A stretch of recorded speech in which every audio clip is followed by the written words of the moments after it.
आज के इस क्लास में हम कलिका क्षेत्री के आमोज़ी बाजियाबी के 8वीं जमात का इक्तिसाबी सफ़ा नंबर 58 सॉल्व करेंगे।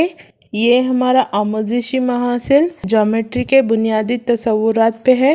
इससे पहले हमने इक्तिसाबी सफ़ा नंबर 42 सॉल्व किया हुआ है। इस क्लास में हम इक्तिसाबी सफ़ा नंबर 58 सॉल्व करेंगे। इसी तरह से आपको इक्तिसाबी सफ़ा सॉल्व करना है तो आप कमेंट में लिखें तो हम उस पर ज़रूर काम करेंगे। चलिए आज की क्लास शुरू करते हैं। वेलकम है आप सबका हमारे चैनल JF मैम पे।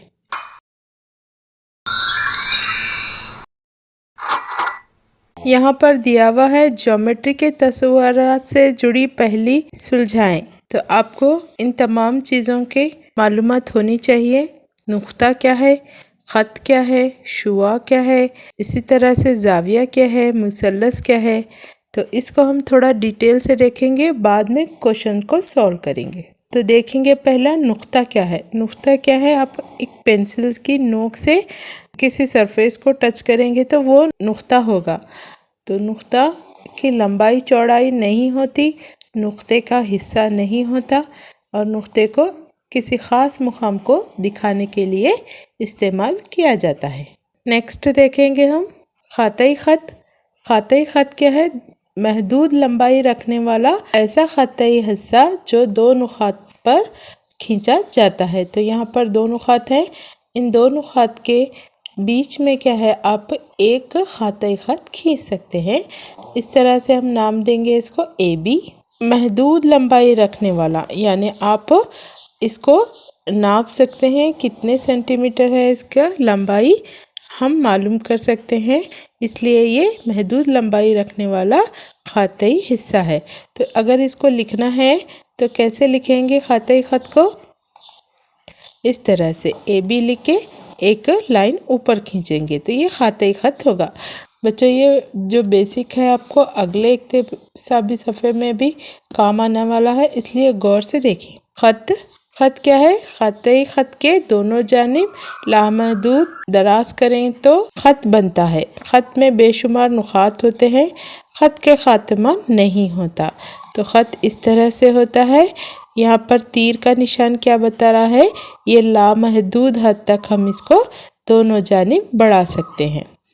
लामहदूद हद तक बढ़ा सकते हैं मतलब आप ख़त को मेजर या पैमाइश नहीं कर सकते, ख़त की लंबाई मालूम नहीं कर सकते, क्योंकि ये लामहदूद हद तक बढ़ाया जा सकता है।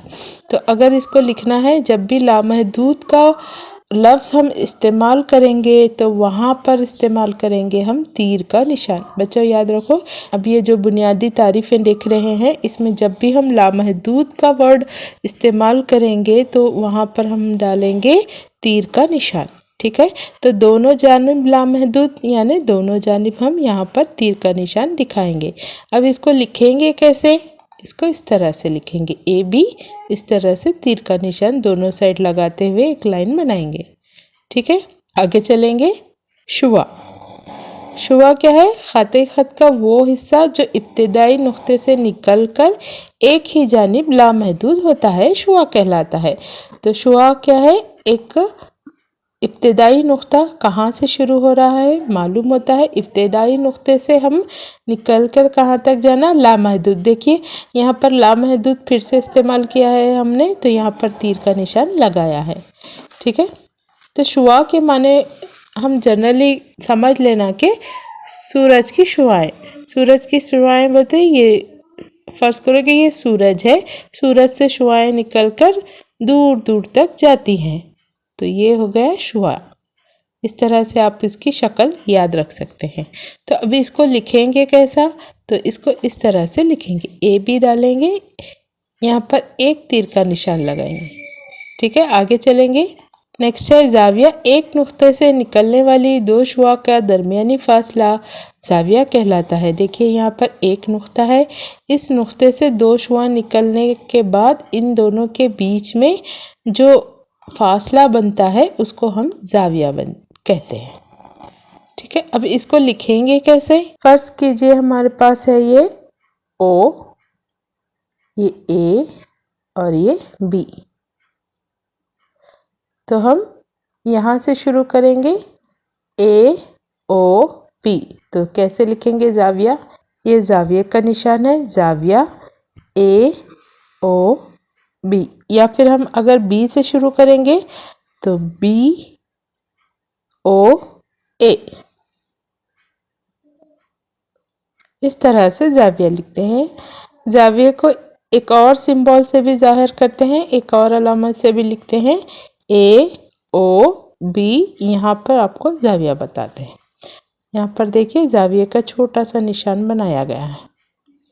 ठीक है, इन दो तरीकों से जावियों को लिखा जाता है। नेक्स्ट हम देखेंगे मुसल्लस। तीन खते खिताब से जुड़ी बंद खाके को हम मुसल्लस कहते हैं। देखिए तीन खते खत है यहाँ पर, ए सी, ए बी और बी सी। तो इस तरह से मुसल्लस की शक्ल होती है। अब इसको किस तरह से लिखते हैं? ए से शुरू करेंगे, ए बी सी। तो इस तरह से डालेंगे, छोटा सा मुसल्लस बनाएंगे, मुसल्लस ए बी सी। तो मुसल्लस को इस तरह से लिखेंगे। अगर बी से शुरू कर रहे हैं तो मुसल्लस बी सी ए। ठीक है, आगे चलेंगे। सतह। सतह क्या है? दो आबादी होता है जो लामहदूद हद तक फैले भी होते हैं। सतह के बेसिक जो मीनिंग होते हैं, सतह के जो मीनिंग होते हैं वो किसी भी शय का ऊपरी हिस्सा होता है। तो सतह क्या है? लामहदूद हद तक फैली हुई होती है। इस तरह से सतह की शक्ल हमने यहाँ दिखाने की कोशिश की है। चलिए आगे चलते हैं। चलिए यहाँ पर पहला क्वेश्चन देखेंगे। अगर बच्चों एक बार में आपको समझने नहीं आया तमाम इस्तिलाहात तो फिर से देखें, दोबारा देखकर क्वेश्चन को आए। चलिए पहला क्वेश्चन देखेंगे। मैं ज्योमेट्री के सबसे छोटी शक्ल हूँ, मुझ में कोई खासियत नहीं, बताओ मैं कौन हूँ? अभी हमने जो इस्तिलाहात पढ़े उसमें सब में छोटा था हमारा नुक्ता। ठीक है, जिसकी कोई खासियत नहीं होती, कोई लंबाई चौड़ाई नहीं होती, तो ये हो गया हमारा नुक्ता। दूसरा क्वेश्चन देखेंगे। मेरी कोई ख़ास लंबाई नहीं है, मेरा किनारा ख़ात्मा नहीं, मुझ में लामहदूद नुक़ात का मजमुआ है। लामहदूद नुक़ात का मजमुआ हमने किस में देखा था?